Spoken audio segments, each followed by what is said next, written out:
Hello students, welcome to my channel Jyoti Physics Lectures. Today our topic is some important questions related to MSc Entrance Exam. जो मैं कुछ questions डालने जा रही हूँ, आप सबकी ही डिमांड थी, उसी डिमांड पे मैं डाल रही हूँ। तो फर्स्ट क्वेश्चन क्या है, छोटी छोटी प्रॉब्लम्स हैं और जो आपकी MSc एंट्रेंस एग्ज़ाम देंगे बच्चे या IIT JAM के लिए काफ़ी यूज़फुल हो सकती हैं। तो फर्स्ट क्वेश्चन क्या है मेरा, two interfering coherent waves have amplitudes in, दो मेरे पास सोर्सेज हैं और जो हमारे पास वेव्स मिल रही हैं तो उनके एम्पलीट्यूड किस रेशियो में है, 3:1 में है।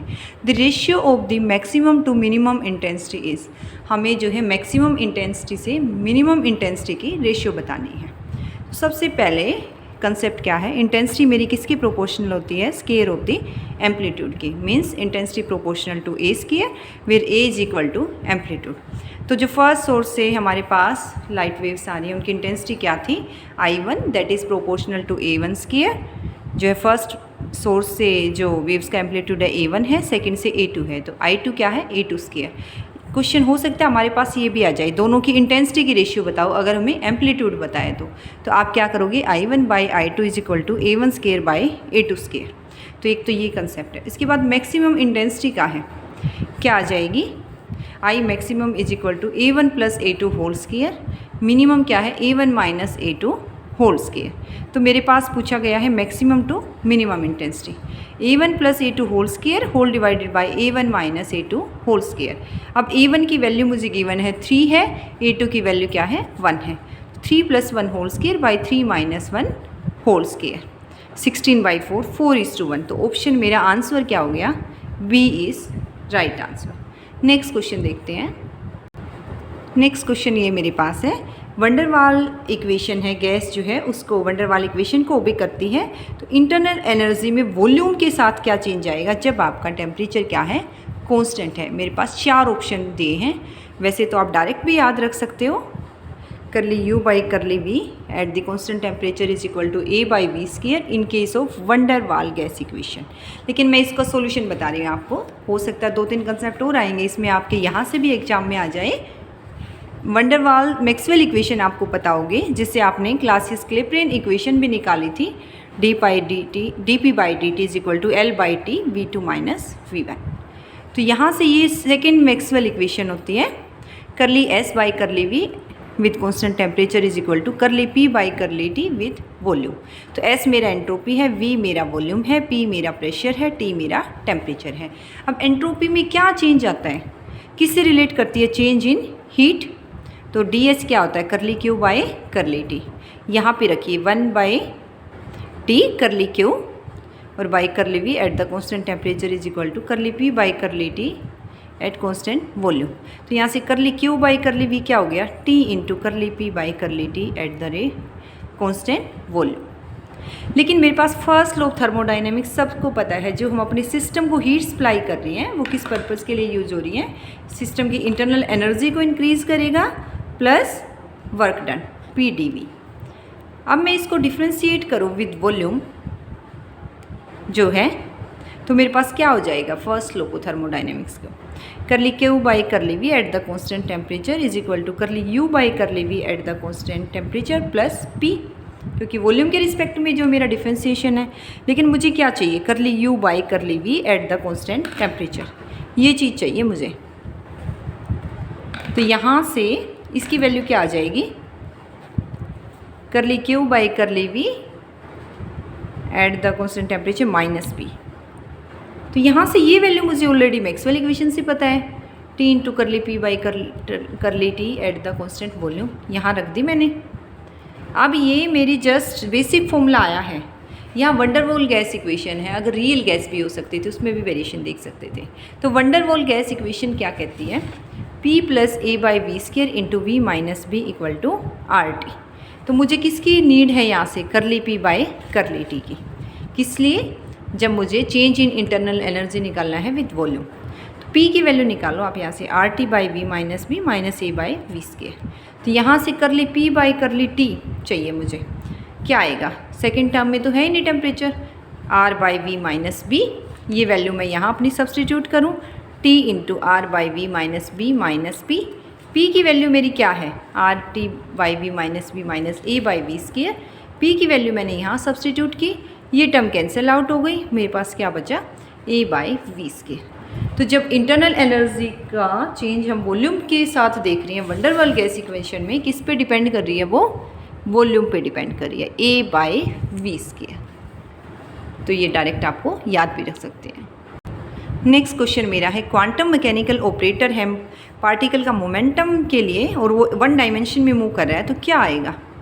अब मुझे मोमेंटम ऑपरेटर पता होना चाहिए, that is equal to minus iota H cross D by D X, और ये इस फॉर्म में भी हो सकता है, सेम है ये, H by H cross by iota D by D x, means iota को न्यूमरेटर डिनोमिनेटर में मल्टीप्लाई करेंगे तो यही आएगा। और इसी तरह से ये तो मोमेंटम का है, मेरा सेकंड ऑप्शन आंसर हो गया, minus iota H cross D by.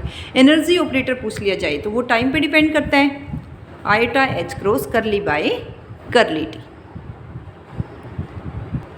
Next question, very important question, ये तो आपका ये लगा लो आगे भी गेट और नेट में भी आता है, IIT जैम में 100% क्वेश्चन आता है, या MSc एंट्रेंस में 100% क्वेश्चन आएंगे इसके कंसेप्ट पे।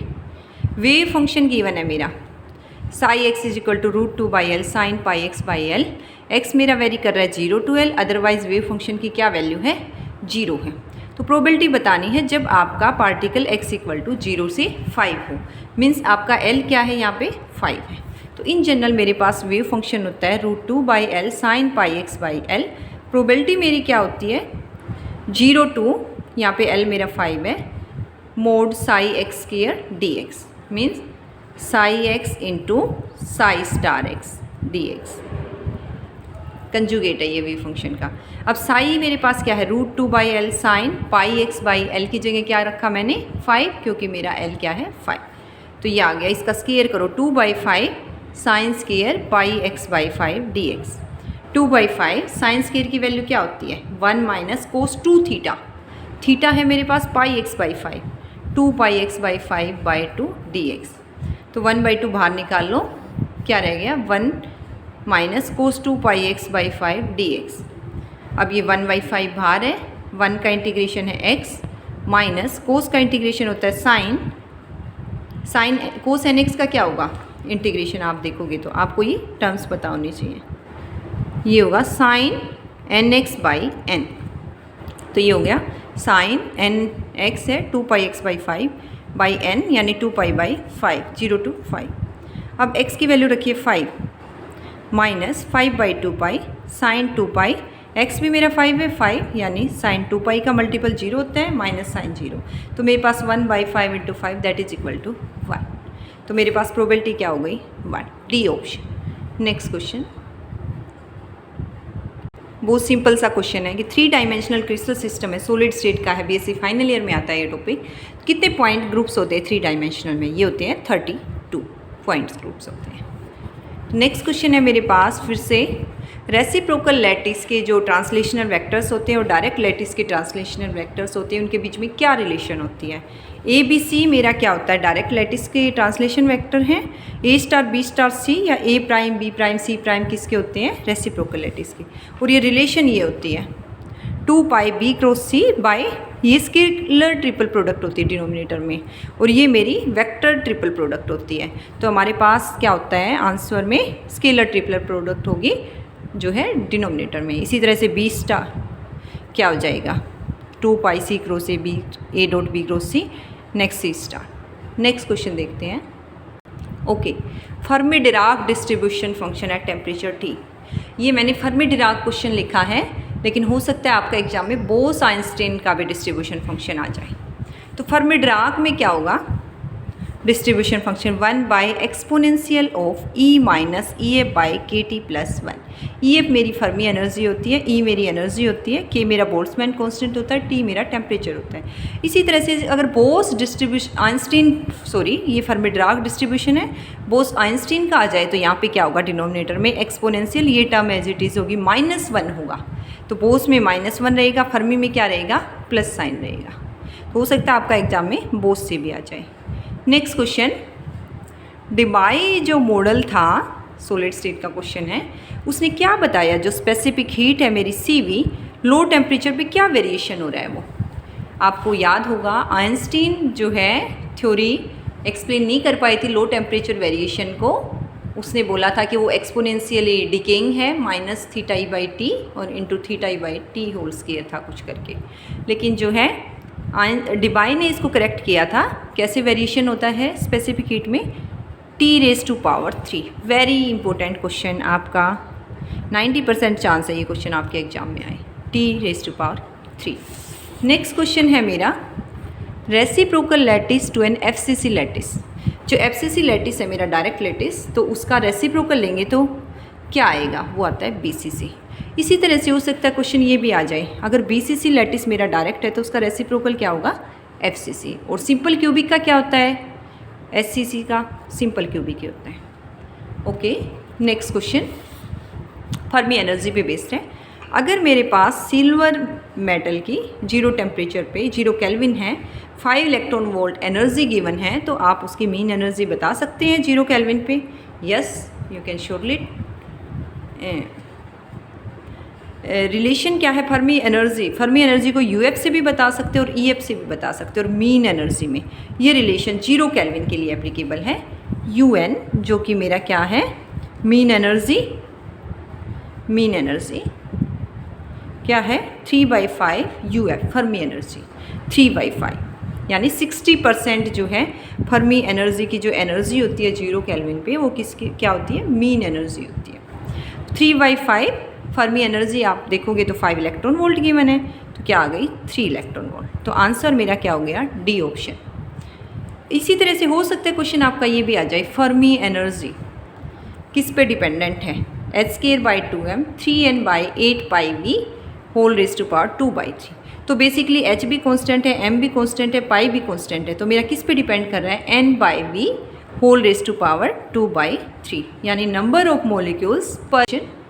न्यूक्लियर फिजिक्स का क्वेश्चन है, अगर जो है न्यूक्लियस का mass number capital A given है